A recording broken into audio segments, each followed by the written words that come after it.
दिन, बड़े बड़े दिन जो है खत्म हो गए, एकदम आखिरी में यीशु मसीह को रखा है,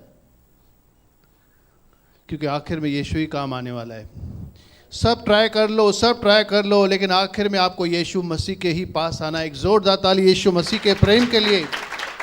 भले ही हम आखिरी स्थान भी अगर दे देते हैं तो भी मेरा प्रभु आपसे बहुत बहुत प्यार करता है। परमेश्वर आप सभी भाइयों से, बहनों से और बच्चों से, बुजुर्गों से, छोटे बड़े, अमीर गरीब, सबसे एक समान प्रेम करता है। वो कभी किसी का पक्षपात नहीं करता, चाहे वो एक दिन का आया हुआ यहाँ व्यक्ति है या 10 दिन का या 10 साल का। प्रभु का प्यार आपके लिए वैसा ही है, हम सब के लिए वैसा ही है, और वो कभी बदलता नहीं, कभी कम नहीं होता। आपकी परिस्थितियाँ बदल जाएंगी लेकिन प्रभु का प्रेम कभी नहीं बदलेगा। प्रेज द लॉर्ड, जय मसीह।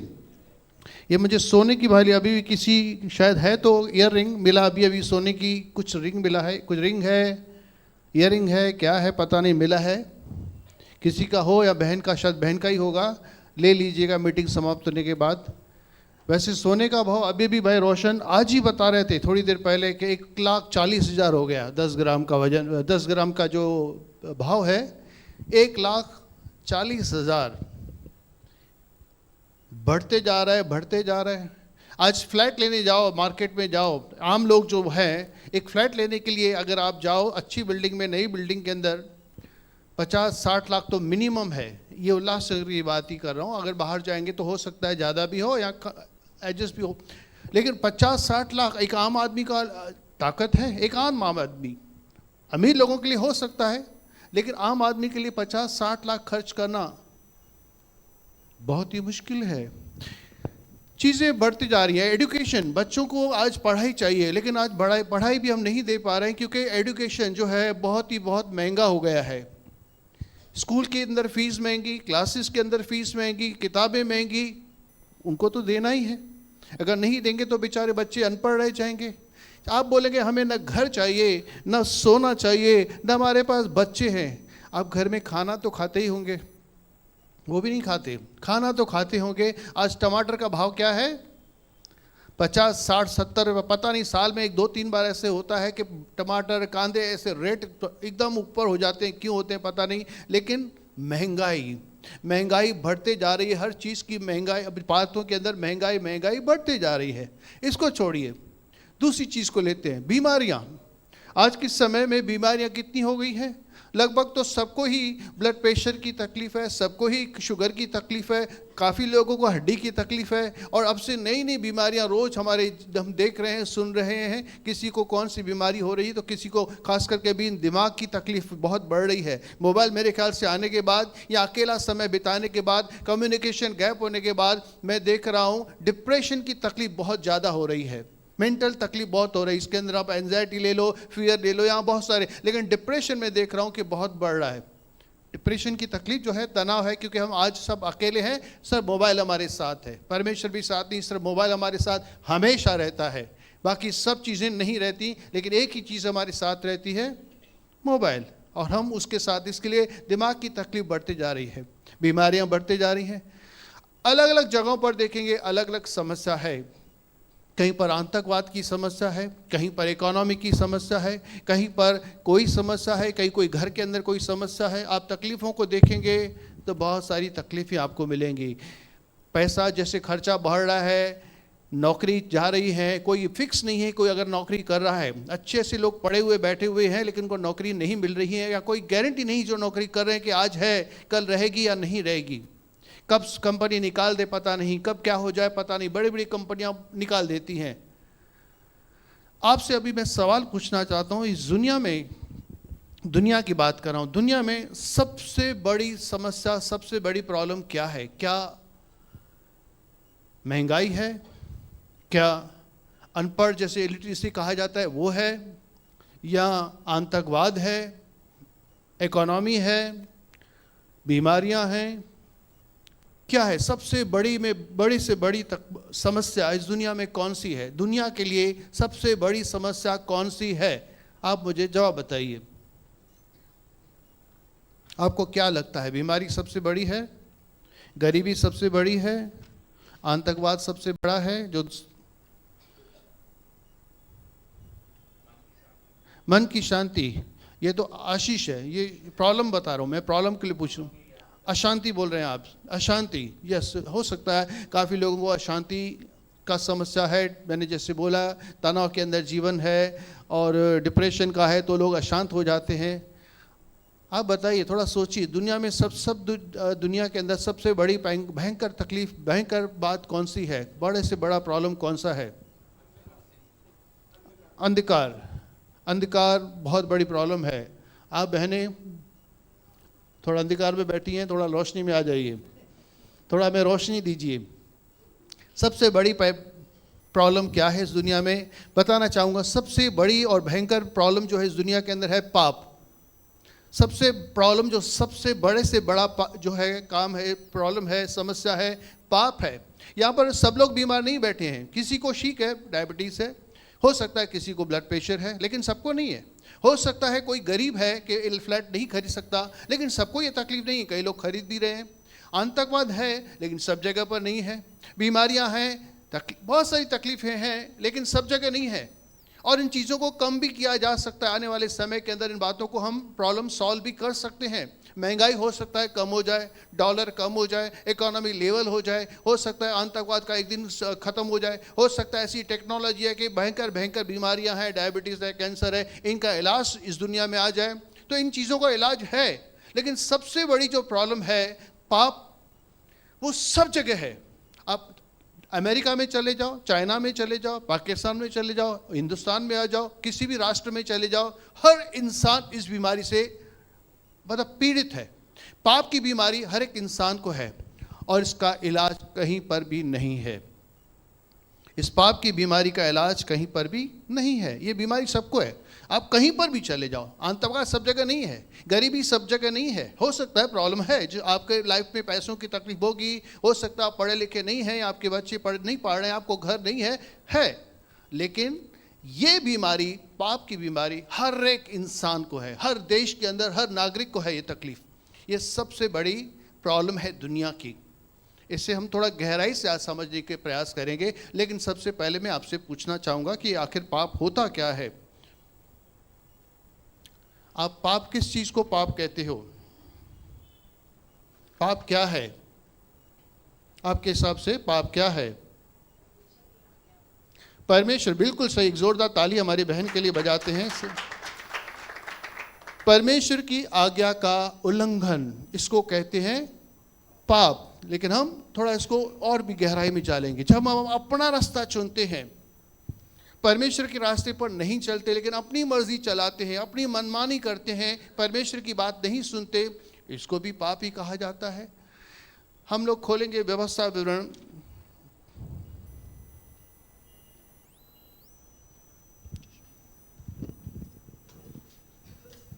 पाप की परिभाषा क्या है,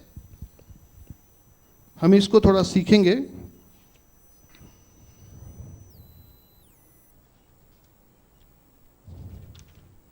चलिए, व्यवस्था विवरण 6 अध्याय का 25 वचन।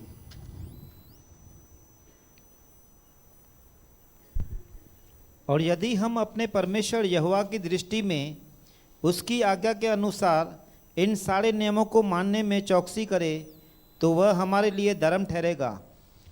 ये धर्म है। कौन सा धर्म है? परमेश्वर की नज़र में धर्म है, अर्थात धार्मिकता है।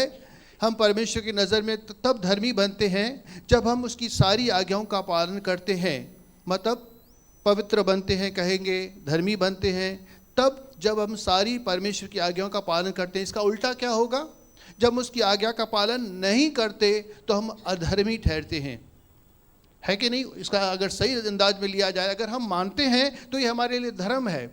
हम इस धर्म का फॉलो करते हैं, ये नहीं क्रिश्चियन धर्म नहीं या दूसरे धर्म, हम रिलीजन भले ही हमारा कोई भी हो, कोई हिंदू हो, कोई मुसलमान हो, ये मैं नहीं कहता। शरीर रीति से हमारा अलग अलग धर्म हो सकता है, लेकिन हमारा जो सही धर्म क्या है? परमेश्वर की आज्ञा का पालन करना, अर्थात पाप से बचे रहना। तो धर्म का जो यहाँ पर मतलब लिखा है ये है, लेकिन अधर्म का मतलब ये होगा कि अगर हम परमेश्वर के नियमों का, उसके कायदों का, उसकी बातों का, उसकी आज्ञाओं का अगर उल्लंघन करते हैं और नहीं मानते, जो वो कहता है करने के लिए हम नहीं करते, तो ये अधर्म है और सब अधर्म पाप ही है। ये लिखा है 1 यूहन्ना के अंदर, बाइबल नए नियम के अंदर लिखा है सब अधर्म तो पाप ही है। तो एक अगर कोई भी इंसान परमेश्वर की आज्ञा का पालन नहीं करता तो वो क्या करता है? पाप करता है। तो ये पाप की बीमारी सबको है। हम आगे देखेंगे कैसे। ठीक है, आगे पढ़ते हैं। पाप क्या है? पाप अगर हमारा विचार बुरा है, परमेश्वर की आज्ञा के विरुद्ध में है, हमारा देखना परमेश्वर की आज्ञा के विरुद्ध है, हमारा एटीट्यूड, हमारा स्वभाव परमेश्वर की आज्ञा के विरुद्ध है, या हमारा एक्शन परमेश्वर की आज्ञा के विरुद्ध है, हमारे मुख से निकला हुआ शब्द परमेश्वर की आज्ञा के विरुद्ध है, तो ये पाप है। आप बोलेंगे कैसे? मैं आंखों से पाप कर सकता हूँ? बिल्कुल कर सकता हूँ। अगर मैं यहाँ पर गंदी मोबाइल के ऊपर गंदी तस्वीर देखता हूँ, मैं कुछ भी नहीं कर रहा हूँ, न सुन रहा हूँ, न बोल रहा हूँ, कुछ नहीं कर रहा हूँ, नहीं कोई प्रैक्टिकल कर रहा हूँ, लेकिन केवल आंखों से देख रहा हूँ, गंदी तस्वीरें देखता हूँ, पोर्नोग्राफी देख रहा हूँ, तो ये क्या है? पाप है। अब मैं ये देख नहीं रहा हूँ, लेकिन केवल गाली बोल रहा हूँ, मुंह से गाली बोल रहा हूँ, ठीक है, और कुछ नहीं कर रहा हूँ, तो ये क्या है? परमेश्वर के विरुद्ध बात है। गाली देना, निंदा करना या कुछ भी ऐसा बात करना पाप है। मन में सोच रहा हूँ, न बोलता हूँ, न सुनता हूँ, न देखता हूँ, लेकिन केवल मन में सोचता हूँ परमेश्वर की आज्ञा के विरुद्ध, ये पाप है। हर चीज जो परमेश्वर के वचन के विरुद्ध है, चाहे वो मेरा एक्शन है, चाहे वो मेरा काम है, चाहे मेरा वो शब्द है, चाहे वो मेरा देखना है, चाहे वो मेरा सुनना है, चाहे मेरा बोलना है, मेरा एटीट्यूड परमेश्वर के वचन के विरुद्ध, मतलब वो पाप है। ठीक है, पाप क्या है? परमेश्वर की आज्ञा का उल्लंघन, जो बिल्कुल सही है। परमेश्वर ने कुछ हमें आज्ञाएं दी हैं, वैसे अगर उसका पालन करते हैं तो हम धर्मी हैं, अगर नहीं करते तो अधर्मी हैं। चलिए आगे बढ़ते हैं। याकूब 4 अध्याय का 1 वचन भी 17 वचन भी पढ़ लीजिए।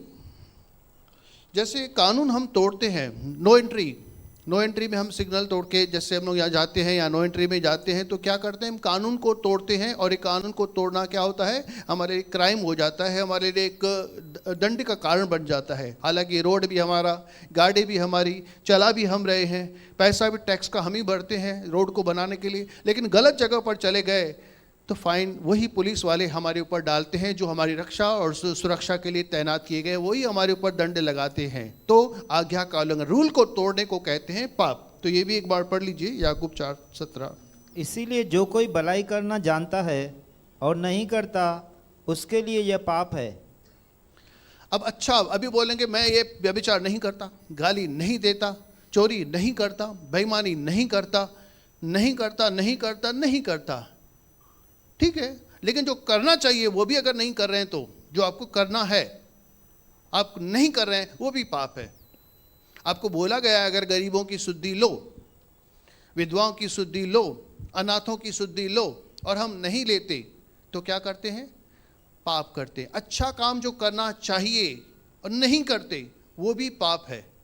भलाई करना जानते हैं, हमारे पास कैपेसिटी है, प्रार्थना करते हैं, बाइबल पढ़ते हैं, और भी बहुत सारे काम है जो प्रभु ने कहा है करो। माता पिता की इज्जत करो, और माता पिता की अगर इज्जत हम नहीं करते तो क्या करते हैं? पाप करते हैं। तो ऐसी भी चीजें हैं जो हमें नहीं करनी चाहिए, लेकिन ऐसी भी चीजें हैं जो हमें करनी है और हम नहीं करते, तो वो भी पाप ही गिनी जाती हैं। ये नहीं कि मैं ये नहीं करता, मैं वो नहीं करता, मैं वो नहीं करता, लेकिन जो करना चाहिए वो भी नहीं करता। तो ये बात ध्यान में रखिए। क्या सब लोग पाप हैं? सब लोग पापी हैं इस दुनिया में? क्या सभी लोग पापी हैं? रोमियो 3 अध्याय का 23 वचन आपने कई बार पढ़ा है, फिर से पढ़ लीजिए।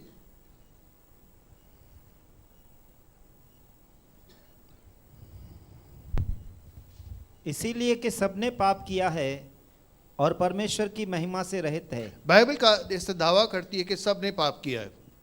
10-11 और इसी का 10-11-12 आगे,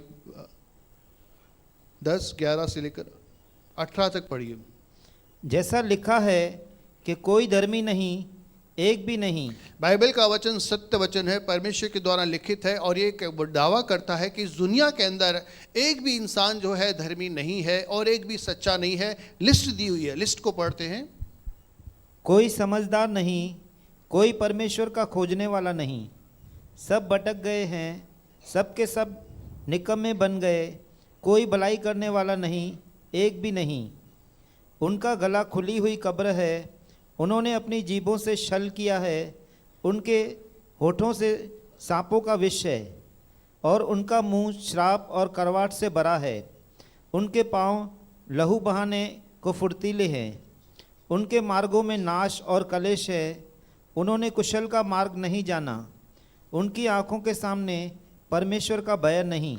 उनके सामने परमेश्वर का भय नहीं, परमेश्वर नहीं है, परमेश्वर का भय नहीं है, इसलिए हर एक जन हर एक तरह से पाप कर रहा है। बोलने में पाप कर रहा है, देखने में पाप कर रहा है, सुनने में बोल कर रहा है, मन के अंदर कर रहा है, एक्शन में कर रहा है, हर तरह से पाप ही पाप कर रहा है। एक दूसरे को सता रहा है, लूट रहा है और बहुत सारी गंदगी कर रहा है, मतलब पाप ही पाप कर रहा है। कि एक भी इंसान इस दुनिया में नहीं है, कोई छोटा कोई बड़ा, कोई थोड़ा या कोई ज़्यादा, लेकिन सब लोग पाप कर रहे हैं, इसलिए पापी हैं। क्या इसलिए पापी हैं? अगर एक छोटा सा बच्चा आ जाए जो अभी भी पैदा हुआ, उसको बोलने की क्षमता आ जाए, अभी अभी पैदा हुआ है और यहाँ पर हमारे सामने है, मैंने तो कोई ऐसा पाप नहीं किया। कोई ऐसा भी होता है ना, कहता है मैंने अपने जीवन में कभी व्यभिचार नहीं किया, कभी गाली नहीं दी, कभी किसी को सताया नहीं है, कभी मैंने ये नहीं किया, कभी वो नहीं किया। ऐसे छोटा सा बच्चा आ जाता है, एक दिन का या एक घंटा पहले पैदा हुआ है, वो बच्चा आकर कहता है मैं थोड़ी पापी हूँ। आपका जो वचन लिखा है रोमियो 3 अध्याय के 23 वचन, सबने पाप किया, मैंने तो अभी तक कोई पाप नहीं किया। इसको भी हम देखते हैं, रोमियो 5 अध्याय का 12 वचन, 12 से 14 तक।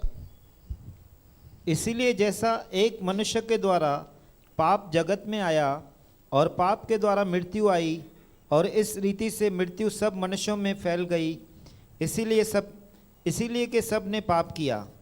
क्योंकि व्यवस्था के दिए जाने तक पाप जगत में तो था, परंतु जहाँ व्यवस्था नहीं वहाँ पाप गिना नहीं जाता।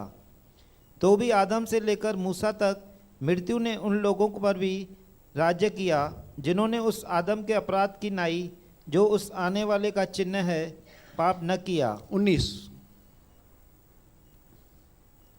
क्योंकि जैसा एक मनुष्य की आज्ञा न मानने से बहुत लोग पापी ठहरे। बस अब एक जन जो है, कौन है ये व्यक्ति जिसने पाप किया या आज्ञा नहीं मानी? कौन है ये व्यक्ति? किसके बारे में लिखा है? आदम के बारे में लिखा है। हजारों साल पहले अगर चले जाएंगे तो सबसे पहला पुरुष जो बना है वो आदम है, और उसकी पत्नी है हवा है, जिसका नाम पहले पति पत्नी हवा और आदम और हवा है। और इन्होंने परमेश्वर की आज्ञा का उल्लंघन किया, अर्थात पाप किया, और पाप के कारण इनके जीवन में मृत्यु आई। ये मृत्यु आज तक चल रही है। बोलेंगे पाप उन्होंने किया, हम कैसे पापी हो गए? एक जैसे स्वभाव के अंदर पाप आ गया, खून के अंदर पाप आ गया, डीएनए के अंदर पाप आया, लेकिन आ गया। पाप ने जगत के अंदर एंट्री मार ली, आदम और हवा के जीवन में उन्होंने एंट्री मार ली। उसके बाद जो उनके बच्चे हुए वो भी पापी ही पैदा थे। भले उन्होंने पाप नहीं किया, लेकिन वो भी पाप के अंदर जन्मे। उन्होंने जन्म, जो उनका जो जन्म हुआ है पाप के अंदर जन्म होता है। एक पापी, एक कौवा जो है पैदा करता है तो कौवा ही पैदा करता है। डॉक्टर पैदा नहीं करता। हाथी बच्चे को पैदा करेगा, एक इंसान को पैदा करेगा, लेकिन एक पापी इंसान है तो पापी को उसका बच्चा भी पाप। मतलब ऐसा पाप आदम ने किया, हवा ने किया। डीएनए के जैसे अंदर, स्वभाव के अंदर, उसके खून के अंदर जैसे पाप आ गया। उसके बाद जितने भी बच्चे पैदा हो रहे हैं, जन्म से ही पापी, जन्म से ही उनके अंदर ये बीमारी, पाप के करने की स्वभाव, चाहे उन्होंने पाप नहीं किया। एक बिल्ली का बच्चा जो पैदा होता है, चूहा पकड़ता है, इसके लिए वो बिल्ली का बच्चा है, या बिल्ली का बच्चा इसलिए चूहा पकड़ता है? हम पाप जो कर रहे हैं इसलिए नहीं कर रहे हैं कि हम पाप करने के कारण हम पापी नहीं हैं, लेकिन हमारा जन्म ही पाप के अंदर है, और पाप हम इसलिए करते हैं क्योंकि हम पापी हैं। इसको समझने का प्रयास कीजिए। हम केवल पाप कर रहे हैं इसके लिए पापी नहीं है। हम पाप सब कर रहे हैं, ऐसे नहीं कि कोई नहीं कर रहा, लेकिन हम पाप इसलिए करते हैं क्योंकि हम पापी हैं, पहले से ही पापी हैं। बिल्ली का बच्चा है इसलिए वो चूहा पकड़ रहा है। एक छोटा सा एग्जांपल है, हमारा जन्म ही पाप के अंदर हुआ है। हम सब पाप के अंदर हमने जन्म लिया। एक जन ने पाप किया, वो पाप चलते आ रहा है। ये जैसे लिखा है हमने कि ये बातें सबके अंदर है। क्या कोई कह सकता है कि मैंने अपने जीवन के अंदर कभी कोई पाप नहीं किया? पहला यूहन्ना 1 अध्याय का 8 वचन।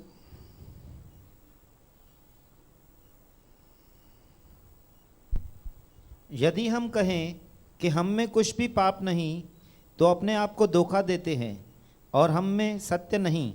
भाई अगर कोई कहता है न मैं पाप में पैदा हुआ हूँ, मेरे माँ बाप पवित्र थे, अच्छे थे, और मैंने भी अब जब से जन्म लिया है मैंने कभी कोई पाप नहीं किया, तो अगर वो कहता है मैं पवित्र हूँ, मैं अच्छा हूँ, तो बाइबल का ये वचन उसके लिए लिखा है। अगर हम कहते हैं कि हम पापी नहीं हैं, हमने पाप कभी नहीं किया, तो बस भाई अपने आप को ही धोखा दे रहे हैं। जैसे कई लोग बीमार होते हैं या किसी को तकलीफ है कोई, तो बोलते नहीं है नहीं है नहीं है। ये अगर मैं नहीं मानता तो मैं इससे नहीं कहता मैं नहीं मानता तो मैं पापी नहीं हूं, मेरे मानने से कुछ नहीं है, मैं पापी हूं। बाइबल कहता है अगर जो कहता है कि मैं पापी नहीं हूं, वो अपने आप वो झूठा है और अपने आप को धोखा दे रहा है। हम सब पापी हैं। तो अब क्या, आने वाले समय के अंदर गरीबी चली जाएगी, आने वाले समय के अंदर सोना हो सकता है कम हो जाए, हो सकता है डॉलर रेट कम आ जाए, हो सकता है आतंकवाद खत्म हो जाए, हो सकता है बीमारियां जो हैं भयंकर बीमारियां, कैंसर, इनका इलाज आ जाए, खत्म हो जाए, हो सकता है आने वाले समय के अंदर पाप भी खत्म हो जाए, पाप का रेशो कम हो जाए धीरे धीरे, हो सकता है पाप कम हो जाए, हो सकता है ना। चलो पढ़ते हैं इसको भी कि आने वाले समय के अंदर क्या कुछ होगा। 2 तीमुथियुस 3 अध्याय उसका 1, 2, 3, 4। पर यह जान रख कि अंतिम दिनों में कठिन समय आएंगे। अब यहां पर जो शब्द है कठिन है ना, खतरनाक समय आएगा। आने वाले समय के अंदर अंत जो समय होगा बहुत ही रिस्की होगा, बहुत ही रिस्की। आप जंगल के बाजू में रहते हैं, कभी भी तेंदुआ, शेर, कोई जंगली जानवर आ जाता है, किसी न किसी को पकड़ कर लेके जाते हैं। रिस्की एरिया होता है, कई जगहों पर होता है ना जंगल जिनके पास रिस्की एरिया रहता है। कभी न कभी कोई जानवर आ जाएगा जंगल से और आपके परिवार से आपको या किसी को भी उठाकर लेके जाएगा। कई जगहों पर ऐसा होता है, बहुत ही रिस्की एरिया। आने वाला समय जो होगा ना बहुत ही रिस्की होने वाला है। क्या, क्यों रिस्की होने वाला है, क्यों खतरनाक होने वाला है, क्यों? देखिए क्या लिखा है, क्योंकि मनुष्य अब स्वार्थी, लोभी, डींगमार, अभिमानी, निंदक, माता पिता की आज्ञा टालने वाले, कीर्तिगन, अपवित्र, दया रहित, क्षमा रहित, दोष लगाने वाले, असंयमी, कठोर, भले के बैरी, विश्वासघाती, ढीठ, घमंडी और परमेश्वर के नहीं वरन सुखविलासी के चाहने वाले होंगे। बस। तो आपको क्या लगता है, ये अभी नहीं हो रहा है? अभी भी हो रहा है, लेकिन आगे और बढ़ेगा। ये समस्या और बढ़ेगी, ये तकलीफ, ये बीमारी, पाप की बीमारी और बढ़ेगी। हर एक इंसान जिसको आप अपना समझते हैं, जिस पर आप भरोसा करते हैं, पीठ में छुरा घोंपेगा, धोखा देगा, विश्वासघात करेगा, आपको लूट लेगा, आपको नुकसान पहुंचाने की कोशिश करेगा। हर एक जन अपनी सोचेगा, सुख विलास के लिए, कोई परमेश्वर को नहीं खोजेगा। पाप बढ़ते जाएगा, बढ़ते जाएगा, बढ़ते जाएगा, बढ़ते जाएगा। ये कम नहीं होने वाला। आतंकवाद कम हो जाएगा, महंगाई कम हो जाएगी, बहुत सारी चीज़ें हो सकता है कम हो जाएं, लेकिन ये नहीं, ये बढ़ता जाएगा, बढ़ता जाएगा। पाप की बीमारी आदम से शुरू हुई है, चलते आ रही है, चलते आ रही है, चलते आ रही है, बढ़ते जा रही है, बढ़ते। और ये बीमारी हर एक इंसान को है। कोई भी इंसान नहीं कह सकता कि मैंने कोई पाप नहीं किया या नहीं कर रहा हूँ, मैं पूरी तरह से पवित्र हो गया हूँ, अब मुझसे कोई पाप नहीं होता, मैं सिद्ध हो चुका हूँ। चाहे हम विश्वासी क्यों ना हो, कोई ये नहीं कहता कि कह सकता है कि हाँ पवित्र हैं, यीशु मसीह के लहू के द्वारा, उस पर विश्वास करने के द्वारा हम पवित्र बन जाते हैं। लेकिन आज भी हम सिद्ध नहीं हुए, आज भी हम गिर जाते हैं, पाप होता है हमसे, क्वांटिटी कम हो गई है। लेकिन दुनिया की बात करें, मनुष्य के जीवन की बात करें, हर एक इंसान पाप है और वो सारी बातें मनुष्य के अंदर हैं। अब इसका क्या रिजल्ट निकलता है? चलो मेरे को किसी ने लूटा, मैंने भी लूटा, किसी ने मेरे साथ चीटिंग की, मैंने भी चीटिंग की। ऐसे ही तो दुनिया चलती है।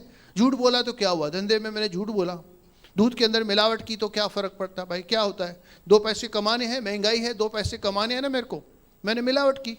जो चीज़ अच्छी थी मैंने उसके अंदर कुछ मिक्स कर दिया, चाहे वो दवाई हो या कुछ हुआ तो मिक्स कर दिया, मुझे 2 पैसे कमाने हैं। किसी को लूट दिया, किसी की चोरी थोड़ी की, चीटिंग की थोड़ी, होता है ना यार, सब लोग करते हैं, मेरे को तो मैं भी कर रहा हूँ।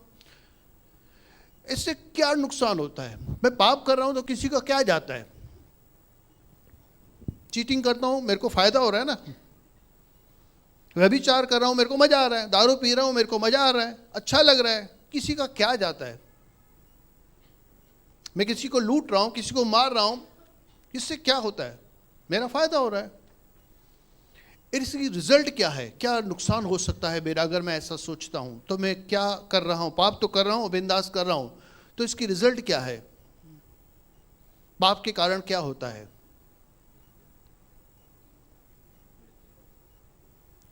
पाप के कारण, अरे इतना डिफिकल्ट सवाल है भाई। इधर से जवाब आ रहा है, पीछे से नहीं आ रहा है। पाप के कारण क्या होता है? अभी धीरे धीरे खुल रहे हैं। अरे जोर से बोलो भाई, जोर से बोलो, क्या होता है? मृत्यु तो वैसे ही आनी है। आप विश्वासी हैं क्या मृत्यु नहीं आएगी? विश्वासी लोग नहीं मरते।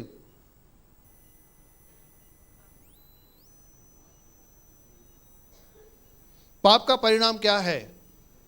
पाप का परिणाम है मृत्यु। और उस मृत्यु का मतलब क्या है? क्या मृत्यु का मतलब है? बहुत बार सीखे हैं आप लोग, क्या मतलब है मृत्यु का? किस मृत्यु के बारे में यहां पर लिखा हुआ है? किस मृत्यु के बारे में लिखा है? बहुत सारा, बहुत बार आपने सुना है। पाप के, रोमियो 6:23 पढ़िए। चलो चलो पढ़िए।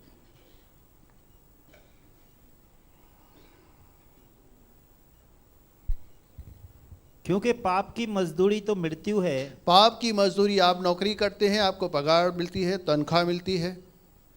जब हम पाप करते हैं, जब हम काम करते हैं तो हमें पैसा मिलता है, लेकिन जब हम पाप करते हैं तो हमें तनख्वाह मिलती है। वो तनख्वाह कौन सी होती है? पैसा नहीं होता, वो मृत्यु होती है। कौन सी मृत्यु? शरीर की मृत्यु के बारे में लिखा है। शरीर की मृत्यु सबको आती है और आनी है। 60 70 80 साल 90 100 आनी है ना। वो तो उसके बारे में लिखा है? नहीं लिखा है। पहले तो ये समझिए मृत्यु कौन सी है। मृत्यु का मतलब है परमेश्वर से आप अलग। पाप के कारण एक इंसान परमेश्वर से अलग हो जाता है, सेपरेट हो जाता है। इसको मृत्यु बार बार बाइबल में लिखा है। हमने भी यहाँ पर बहुत बात बोला है। एक इंसान पाप के कारण सेपरेट हो जाता है परमेश्वर से, इसको मृत्यु कहते हैं। परमेश्वर के साथ आप आत्मिक रीति से, मैं बात कर रहा हूँ, परमेश्वर के साथ जुड़े नहीं हैं, आत्मिक बातों से आप जुड़े नहीं हैं, आपका रिश्ता टूट गया। जैसे शरीर का आत्मा के साथ रिश्ता टूट जाता है, आत्मा निकल जाती है, शरीर रह जाता है, तो ये मृत्यु है। वैसे ही आत्मिक जगत के अंदर परमेश्वर के साथ आपका रिश्ता टूट गया है, अलग हो गए, आप अलग हो गए। जैसे शरीर आत्मा अलग हो गए, मृत्यु, वैसे ही परमेश्वर और एक इंसान अलग हो गया, इसको कहते हैं आत्मिक मृत्यु। आदम ने क्या किया था? परमेश्वर ने आदम को क्या कहा था? ये फल मत खाना। पढ़िए पढ़िए, उत्पत्ति 2 अध्याय का 16 और 17 वचन। क्योंकि आप जवाब नहीं दे रहे हैं, इसके लिए मैं आपको पढ़वा रहा हूं ताकि आपको याद पड़े। नहीं तो ये तो आपको बेसिक बातें सबको पता है। तब यहोवा परमेश्वर ने आदम को यह आज्ञा दी कि तू वाटिका के सब वृक्षों का फल बिना खटके खा सकता है, पर भले या बुरे के ज्ञान का जो वृक्ष है उसका फल तू कभी न खाना, क्योंकि जिस दिन तू उसका फल खाए उसी दिन अवश्य मर जाएगा। अब परमेश्वर ने उसको आज्ञा दी है, सब कुछ कर, सब कुछ कर, एक चीज बस मत करना, एक ही चीज मत करना, इस पेड़ का फल नहीं खाना। बाकी सब कुछ कर, सब कुछ खा, जो मन में आए कर, लेकिन एक ही आज्ञा, सिर्फ एक आज्ञा कि इस पेड़ का फल नहीं खाना, नहीं तो क्या होगा? उसी दिन तू मर जाएगा। पाप का वेतन मृत्यु, उसी दिन तू मर जाएगा। और आदम ने क्या किया? आदम ने और हवा ने फल खाया और उसकी मृत्यु हुई? नहीं हुई। लेकिन उसी दिन वो बगीचे से, उस अदन की वाटिका से निकाले गए। अगर आप पढ़ना चाहें तो उसमें, उसी में लिखा है परमेश्वर इनको अपने उस गार्डन से, अपनी उपस्थिति से उनको निकाल दिया। शरीर में वो नहीं मरे, परमेश्वर के साथ जो उनका रिश्ता था, उनकी संगति थी, वहाँ पर मृत्यु आ गई, वो अलग हो गए। परमेश्वर और एक इंसान अलग हो गया, इसे मृत्यु कहते हैं।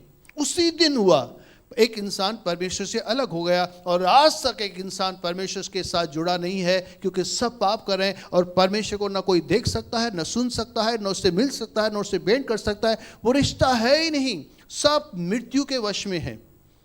और दूसरी चीज क्या है? इसका परिणाम क्या है कि एक इंसान न केवल परमेश्वर से अलग हो जाता है पाप के कारण, जो भी इंसान पाप करता है या जो भी पाप के अंदर जन्मा है वो मरा हुआ है। मरा हुआ है। आप बोलेंगे हम तो जिंदा हैं। नहीं, शरीर में आप जिंदा हैं, लेकिन आत्मिक रीति से कहें तो हम परमेश्वर से अलग हैं, परमेश्वर से बहुत दूर हैं, मरे हुए हैं आत्मिक रीति से। परमेश्वर के साथ जैसे हमने कभी न देखा न सुना, और जो हम अपनी चीज़ें हैं उनकी ही पूजा पाठ करते हैं, उन्हीं को ईश्वर समझते हैं, जो हमें सिखाया गया, जो कि ईश्वर नहीं है। बाइबल में लिखा है, क्या इंसान ईश्वर को बनाए?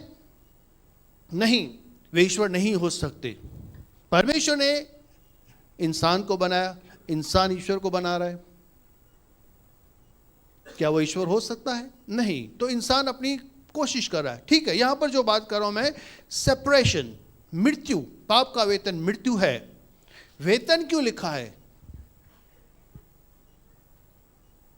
पगार कौन देता है? सेठ देता है, स्वामी देता है, मालिक देता है। जब हम पाप करते हैं तो हमारा स्वामी कौन हो जाता है? पाप। पढ़िए यूहन्ना 8 अध्याय का 34 वचन, कि जब हम पाप करते हैं तो हमारा स्वामी कौन हो जाता है, हमारा मालिक कौन हो जाता है? 8 अध्याय 34 वचन। यीशु ने उनको उत्तर दिया, मैं तुमसे सच सच कहता हूँ कि जो कोई पाप करता है वह पाप का दास है। पाप का गुलाम हो जाता है, पाप का दास हो जाता है। पाप हमारा स्वामी हो जाता है जब हम पाप करते हैं। पाप हमारा मालिक हो जाता है, हमारा सेठ हो जाता है, और वो हमें पगार देता है। ले, तूने बहुत अच्छा काम किया है, बहुत अच्छा व्यभिचार किया है, बहुत गलत गालियां दी है, बहुत गंदे काम किए, ले पगार ले मेरी तरफ से। परमेश्वर के साथ अलग हो जा। परमेश्वर के साथ हम अलग हो जाते हैं, उससे कभी भी जुड़ नहीं सकते। और पाप क्या करता है हमारे जीवन के अंदर? आप बोलेंगे पाप हमारा स्वामी थोड़ा ही है। पाप हमारा, हम अपने मन के मर्जी के मालिक हैं। रोमियो के अंदर चलते हैं, 7 अध्याय का 14 से पढ़िए। हम तो अपने मर्जी के मालिक हैं, हम तो वही करते हैं जो हमारी मर्जी है। रोमियो के अंदर चलिए। क्योंकि हम जानते हैं कि व्यवस्था तो आत्मिक है, परंतु मैं शारीरिक और पाप के हाथ बिका हुआ हूँ। और जो मैं करता हूँ उसको नहीं जानता, क्योंकि जो मैं चाहता हूँ वह नहीं किया करता, परंतु जिससे मुझे घृणा आती है वही करता हूँ। और यदि जो मैं नहीं चाहता वही करता हूँ, तो मैं मान लेता हूँ कि व्यवस्था भली है। तो ऐसी दशा में मैं उसका करने वाला मैं नहीं, वरन पाप है जो मुझ में बसा हुआ है। क्योंकि मैं जानता हूँ कि मुझ में अर्थात मेरे शरीर में कोई अच्छी वस्तु वास नहीं करती। इच्छा तो मुझ में है, परंतु भले काम मुझसे बन नहीं पड़ते। क्योंकि जिस अच्छे काम की मैं इच्छा करता हूँ वह तो नहीं करता, परंतु जिस बुराई की इच्छा नहीं करता वही किया करता हूँ। परंतु यदि मैं वही करता हूँ जिसकी इच्छा नहीं करता, तो उसका करने वाला मैं न रहा, परंतु पाप जो मुझ में बसा हुआ है। सो मैं यह व्यवस्था पाता हूँ कि जब भलाई करने की इच्छा करता हूँ तो बुराई मेरे पास आती है। क्योंकि मैं भीतरी मनुष्य से तो परमेश्वर की व्यवस्था से बहुत प्रसन्न रहता हूँ, परंतु मुझे अपने अंगों में दूसरे प्रकार की व्यवस्था दिखाई पड़ती है, जो मेरी बुद्धि की व्यवस्था से लड़ती है और मुझे पाप की व्यवस्था के बंधन में डालती है जो मेरे अंगों में है। मैं कैसा अभागा मनुष्य हूँ, मुझे इस मृत्यु की देह से कौन छुड़ाएगा? कौन छुड़ाएगा? कौन छुड़ाएगा? बार बार यहाँ पर लिखा है कि मैं बहुत अच्छा करना चाहता हूँ, सबके साथ अच्छा चलना चाहता हूँ, मैं ये काम करना चाहता हूँ, लेकिन होता ही नहीं। मैं करना तो कुछ चाहता हूँ लेकिन वो मेरे साथ नहीं होता, लेकिन जो नहीं करना चाहता वो मेरे साथ हो जाता है। आपका अनुभव है ऐसा? पहले यहाँ भी मैं अच्छा करना चाहता हूँ लेकिन यार होता ही नहीं है। सबके साथ अच्छा चलना चाहता हूँ लेकिन पता नहीं क्या होता है, मुंह से गाली निकल जाती है, मुंह से ऐसे हो जाता है, झगड़ा हो जाता है। लेकिन मैं नहीं चाहता झगड़ा, लेकिन फिर भी हो जाता है। मैं प्यार से रहना चाहता हूँ लेकिन प्यार कर ही नहीं पाता हूँ, क्षमा कर ही नहीं पाता हूँ, मैं ये काम कर ही नहीं पाता हूँ। क्यों नहीं कर पाता हूँ? क्योंकि पाप मेरे अंदर बसा हुआ है, वो मेरा स्वामी बन के बैठा है और मैं उसका गुलाम बन गया हूँ, और सेवक नहीं गुलाम हूँ। जैसे वो चलाता है मैं चलता हूँ। मेरा स्वामी पाप है जो मेरे अंदर बसा हुआ है, जो मुझसे करवाता है। मैं करना तो अच्छा चाहता हूं लेकिन होता नहीं है, इच्छा तो करता हूं लेकिन बुरा हो जाता है। जो नहीं करना चाहता वो हो जाता है, जो करना चाहता हूं वो नहीं कर पाता। क्यों? क्योंकि मेरे अंदर पाप बसा है, पाप मेरा स्वामी बनकर बैठा है। अब मैं बहुत कोशिश कर रहा हूं ये बीमारी मेरे अंदर से निकले। याद रखिए, फिर से मैं कहना चाहता हूं पाप क्या है। एक तो पहले तो परमेश्वर से, उत्पत्ति 3 अध्याय 23 वचन फिर से पढ़िए, और उसके बाद यशायाह भी खोलिए। तब यहोवा परमेश्वर ने उसको अदन की वाटिका में से निकाल दिया, अपनी उपस्थिति से अलग कर दिया आदम को। यहां पर उसकी मृत्यु, इसको आत्मिक मृत्यु कहते हैं। परमेश्वर मनुष्य अलग हो गए। यशायाह 59:12। पाप का वेतन मृत्यु है। ये मृत्यु क्या है? आपको दिमाग में डाल दीजिए कि मृत्यु क्या है। क्या मैं जिंदा हूं या मरा हुआ हूं? शरीर में आप जिंदा हैं, लेकिन आत्मा में क्या आप परमेश्वर के साथ जुड़े हैं या नहीं हैं? क्योंकि हमारे अपराध तेरे सामने बहुत हुए हैं, हमारे पाप हमारे विरुद्ध साक्षी दे रहे हैं। हमारे अपराध हमारे संग है और हम अपने अधर्म के काम जानते हैं। हमने यहोवा का अपराध किया है। नहीं, एक दो है या एक दो है या 59 एक दो, सॉरी एक दो है, कामा नहीं दी। देखो, एक छोटी सी मिस्टेक बड़ी मिस्टेक बन जाती है। सुनो, यहोवा का हाथ ऐसा छोटा नहीं हो गया कि उद्धार न कर सके, न वह ऐसा बहरा हो गया है कि सुन न सके। लोग कहते हैं परमेश्वर कहाँ है, क्यों नहीं सुनता है परमेश्वर? अगर है तो क्यों नहीं सुन रहा है? हम लोग इतना ये करते हैं, इतना ये करते हैं, उतना वो करते हैं। जो संसारिक लोग हैं, कई लोग जब दुखी हो जाते हैं, परेशान हो जाते हैं, अपनी बनाई हुई चीज़ों के पीछे भाग भाग कर कहते हैं, यार हम तो इतना पुकारते हैं परमेश्वर को, लेकिन सुनता क्यों नहीं? क्यों नहीं सुनता? यहाँ पर लिखा है, परंतु तुम्हारे अधर्म के कामों ने तुमको तुम्हारे परमेश्वर से अलग कर दिया है, और तुम्हारे पापों के कारण उसका मुंह तुमसे ऐसा छिपा है कि वह नहीं सुनता। ये हमारी पहले की परिस्थिति, जब हम यीशु मसीह में नहीं थे तब की परिस्थिति है कि जब हम पाप के कारण, पाप के अंदर थे और उस परमेश्वर को पुकारते थे तो परमेश्वर नहीं, और हम समझते थे कि परमेश्वर नहीं है या नहीं सुनता है, और हम समझते थे कि जो लिखा है वही होगा, भुगतना तो पड़ेगा ही, कुदरत है, नसीब है, तकदीर है, मेरे भाग में यही है, इसके लिए शायद नहीं सुनता। शायद मंगल ग्रह मेरे पीछे है, शायद शनि मेरे पीछे है, मेरा नसीब ही खराब है, क्या करूं, इसके लिए परमेश्वर नहीं सुनता। या फिर परमेश्वर, यार इसके अंदर ताकत नहीं कि मेरी समस्या का समाधान कर सके, उसके अंदर ताकत नहीं कि मेरा वो काम कर सके, जो काम मेरे लिए असंभव है तो उसके लिए भी असंभव है। हम ऐसा सोचते थे, लेकिन परमेश्वर का वचन कहता है ना तो बहरा है, ना ही उसका हाथ छोटा है, ना ही वो कमज़ोर है, वो सर्वशक्तिमान है, वो सब कुछ कर सकता है, लेकिन नहीं कर रहा। क्यों नहीं कर रहा? नहीं सुन रहा। क्यों नहीं सुन रहा? नहीं देख रहा। क्यों नहीं देख रहा? पाप बीच में आ गया है, पाप ने हमें उसके अलग कर दिया है, हम मृत्यु की दशा में है, हमारी आवाज़ वहाँ तक नहीं जा रही, वहां तक जा ही नहीं रही। पाप के कारण मृत्यु की इंसान दशा में है। हर एक इंसान पाप करता है, हर एक जन्म ही पाप के अंदर हुआ है, और पाप के कारण एक इंसान परमेश्वर से अलग है। और उस दूसरी चीज़ जो है, पाप के कारण क्या होता है, पाप हमारा स्वामी बनकर बैठा है, इसलिए हम वही करते हैं जो हमारे अंदर वो आज्ञा देता है, करवाता है। जो अच्छा करना चाहते हैं नहीं कर पाते, गाली नहीं देना चाहते, झगड़ा नहीं करना चाहते, लेकिन कर बैठते हैं। ऐसी बहुत सारी बातें हैं। कसम खाते हैं कि नहीं पीऊंगा, नहीं पीऊंगा, शाम को पता नहीं वो कहाँ मेरे पैर खींच के लेकर जाता है, सीधा जाके अड्डे पर ही खत्म होते हैं। कौन लेकर जाता है उनको? यार ये सिगरेट है, 2 इंच या 3 इंच की सिगरेट, छूटती ही नहीं, छूटती नहीं। कैसे नहीं छूटती? छोड़ दो, छूट जाएगी। लेकिन कोई कहते छूटती क्यों नहीं? उसकी गुलाम बनकर हम बैठे हैं। पाप ने हमें गुलाम बना कर बिठाया है। वो हमें पगार दे रहा है, उसकी पगार है परमेश्वर से अलग, और मेरे गुलाम बनकर बैठे रहो। आगे चलते हैं। और पाप का परिणाम क्या है? उत्पत्ति 3 अध्याय का 17 वचन। बहुत सारे परिणाम हो सकते हैं, लेकिन थोड़े से हम परिणाम देख रहे हैं। पाप के कारण क्या होता है इंसान के जीवन के अंदर, क्या रिजल्ट आती है? परमेश्वर से चलो अलग हो गए। और आदम से उसने कहा, तूने जो अपनी पत्नी की बात सुनी और जिस वृक्ष के फल के विषय में मैंने तुझे आज्ञा दी थी कि तू उसे न खाना, उसको तूने खाया है, इसीलिए भूमि तेरे कारण शापित है।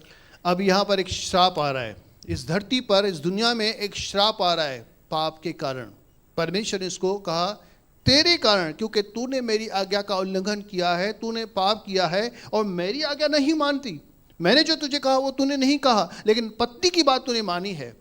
मेरी आज्ञा से बढ़कर तूने उसकी आज्ञा का पालन किया है। तूने पाप किया है, तू मेरे विरुद्ध चला है, तू मेरी अपनी मनमानी की है तूने। फल में कुछ भी नहीं है, लेकिन पाप के कारण ये जो है तेरे ऊपर, न केवल तेरे ऊपर तकलीफ है, लेकिन जिस भूमि पर है तू रह रहा है, जिस धरती पर तू रहा है, वो तेरे कारण श्रापित है। तेरे कारण श्रापित है। और श्रापित के कारण क्या क्या होने जा रहा है? आगे पढ़िए। इसीलिए भूमि तेरे कारण शापित है,